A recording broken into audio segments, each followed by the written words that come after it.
En la hechicería y magia negra, existen trabajos muy dañinos que pueden llevar a quien los recibe enfermedad, locura y hasta la muerte. Algunos trabajos son elaborados por un hechicero para dañar, ya que no son otra cosa más que cargas negativas enviadas con el fin de acabar física y moralmente a un individuo. Uno de los peores trabajos de magia negra es cuando placean. Esto significa que el daño enviado tiene un tiempo definido para surtir efecto y acabar definitivamente con la persona.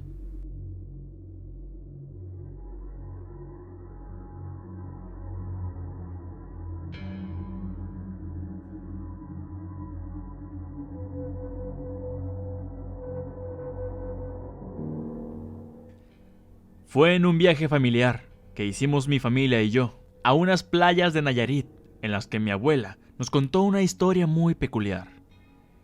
Era tarde cuando encendimos la fogata y el sonido de las olas del mar te invitaba a relajarte y escuchar anécdotas familiares e historias que nos pasaron a todos a lo largo del tiempo, haciendo muy amena la reunión.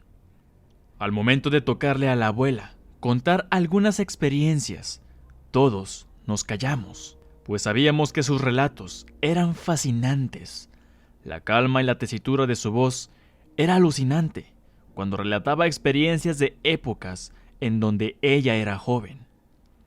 En esa ocasión, nos platicó acerca de una hermana suya, la mayor, a la que solo conocíamos de nombre la tía Roberta. Los eventos ocurrieron cuando ella tendría unos 26 años. La abuela contaba que su hermana había sido una mujer muy bonita, blanca de piel, con un porte que atraía las miradas de los muchachos todo el tiempo, aunque nunca les hacía caso. Volvía locos a los hombres en sus intentos por cortejarla. A pesar de su belleza, era siempre digna y respetuosa. Esa era la vida de la tía Roberta, andar toreando a los pretendientes, decía la abuela. Con el tiempo, la tía aceptó las intenciones de un joven llamado Félix, hijo de un jornalero, amigo de su papá, con el que tenía algunos tratos, por los que ambos se conocían desde niños, y quizá esa cercanía los hizo ser novios y posteriormente esposos. Al casarse, creció la familia, y las parcelas, al ser familiares, también crecieron trayendo prosperidad.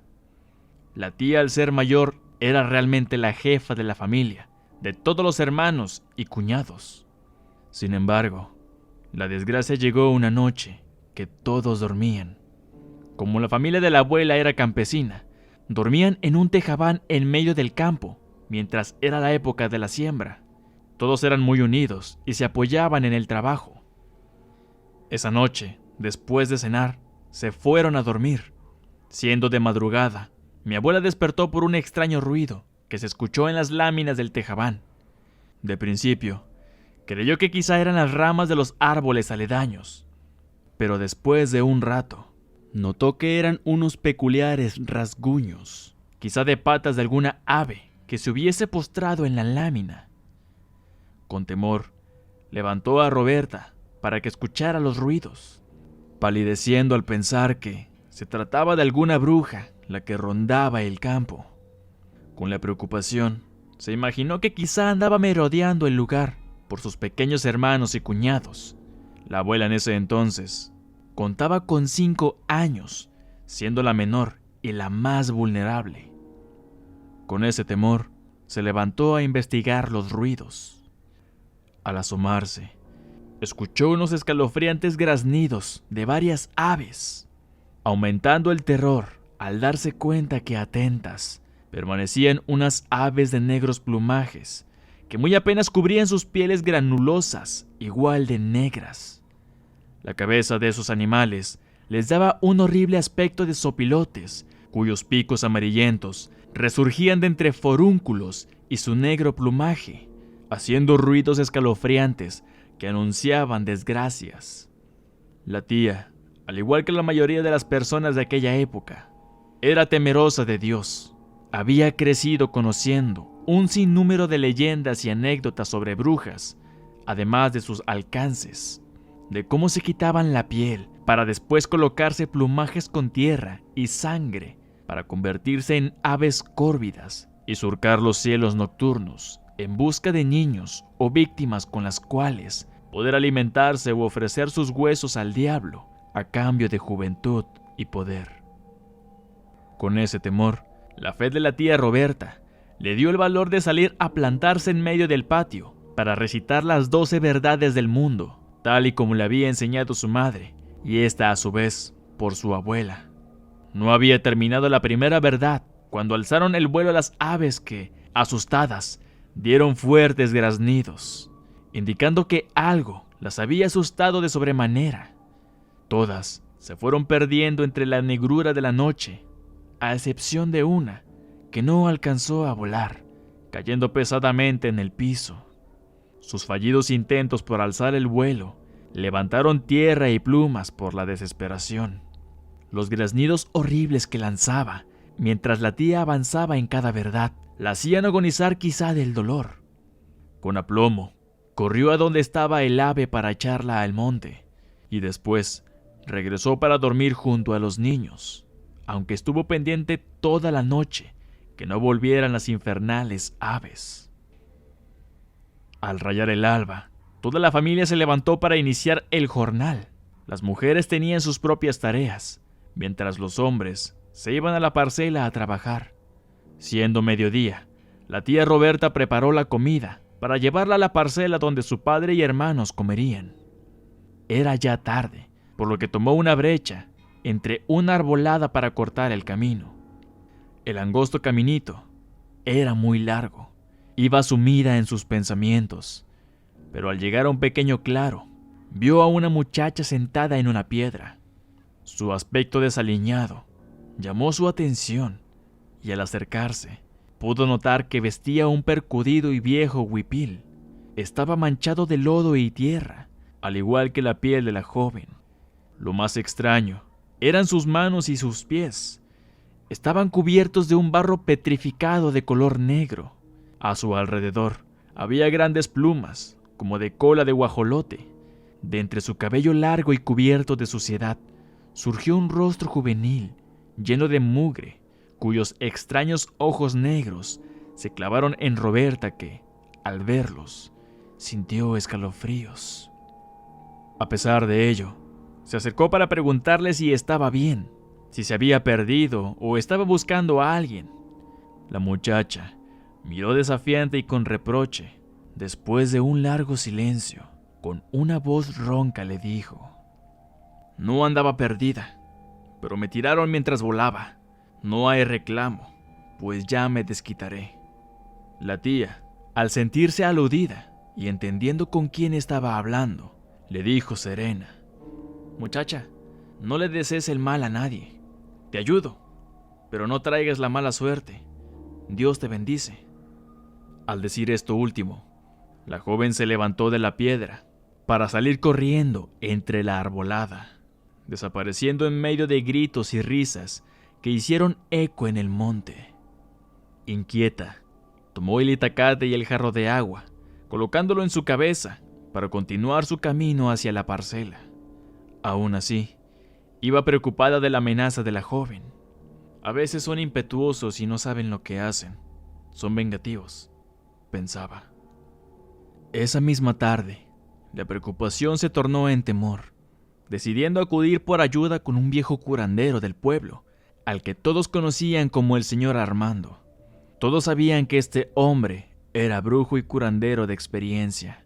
Curaba con hierbas y oraciones enfermedades raras con malos aires y embrujos que de tanto en tanto atormentaban a los vecinos o dueños de parcelas para despojarlos o matarlos. A veces había gente muy envidiosa, y ahí es donde el señor Armando ayudaba en destrabar las brujerías. La tía Roberta quiso prevenir cualquier ataque, más aún por los niños que pertenecían a la familia, sobre todo la abuela. Le contó al señor la situación con las aves y la mujer del camino, su amenaza y los temores que pensaba sucederían, e iban a truncar algo de la prosperidad o salud de la familia. El viejo le dijo que no se preocupara, dándole unas oraciones y riegos para ahuyentar a las brujas. Además empezó a ir al Tejabán con su hija y su esposa para brindar un poco más de ayuda a la familia y se sintieran más seguros. Los días pasaron sin novedad, hasta que sucedió un evento extraño que marcó a toda la familia. La tía Roberta comenzó a tener síntomas de embarazo. Tanto ella como su esposo Félix se sorprendieron al darse cuenta que su vientre empezó a crecer. Algo imposible, porque habían intentado sin éxito tener familia, y al no poder, pensaban que uno de los dos estaba mal de su semilla. Todo era un milagro de Dios, decía siempre la tía Roberta, y continuó el embarazo con alegría y esperanza. Pero el señor Armando tenía otras ideas. Preocupado, muchas veces advirtió a la tía que esos síntomas no eran normales.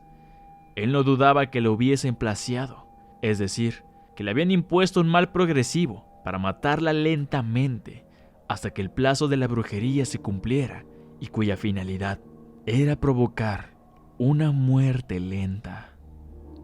Lo que más preocupaba al curandero era que el vientre de la tía se estuviera inflamando y tuviera síntomas de embarazo que, contrariamente a lo normal, la apariencia de Roberta se deterioraba.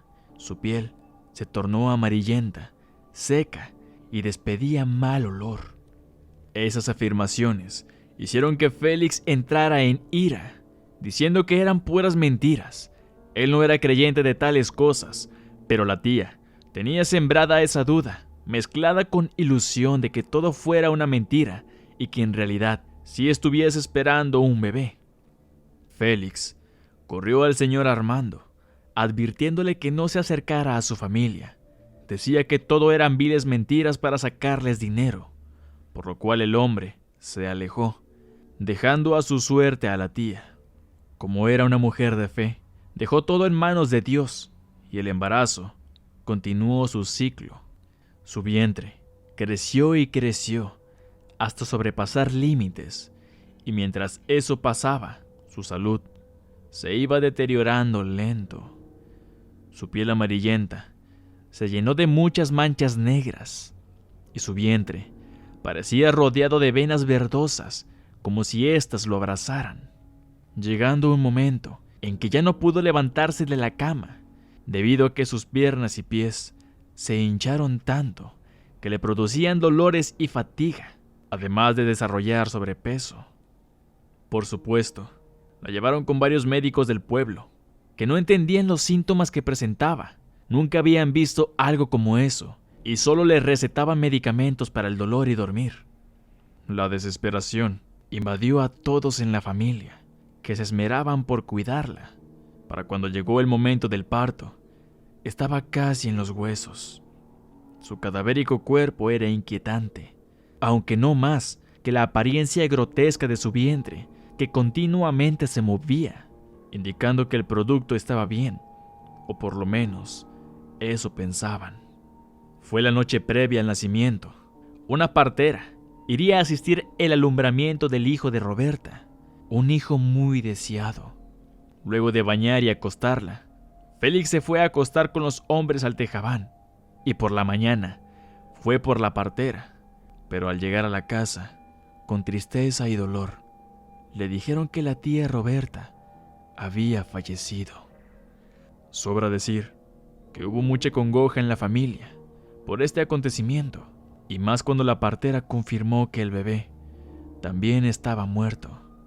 No se movía y no daba señales de vida. La tristeza que invadió a todos fue transformada en sorpresa y pavor durante el funeral de la tía. Lo que quedaba de su cuerpo fue velado en la casa principal de la familia. Mientras avanzaba la noche, todos vieron con asombro que su abultado vientre se fue desinflamando hasta dejar un vientre sumido y casi pegado a la columna. Esta situación hizo que varias mujeres, incluido Félix, revisaran el cuerpo de la difunta, solo para darse cuenta que no estaba embarazada. No había bebé muerto y no había ningún rastro de que hubiera estado encinta. Al funeral, por supuesto, asistió don Armando, vestido de negro y cargando un cirio encendido, junto a su hija y esposa. Al llegar a la casa, pidió hablar con los padres de Roberta. Félix no lo quiso ver, porque pensaba que algo tuvo que ver con todos los sucesos inverosímiles que les había ocurrido. Armando les dijo que sus sospechas habían sido ciertas, que si lo hubieran dejado ayudar a Roberta, quizá viviría, pero que el plazo de la brujería se había cumplido al momento de morir. Todos sospechaban que ese maleficio le fue impuesto durante una noche, después de tumbar a la bruja, y que en realidad aquella joven mujer del camino había sido la bruja a la cual abandonó en el monte, y que no solo había vuelto para cobrar venganza, sino también a atormentar a la familia por su imprudencia.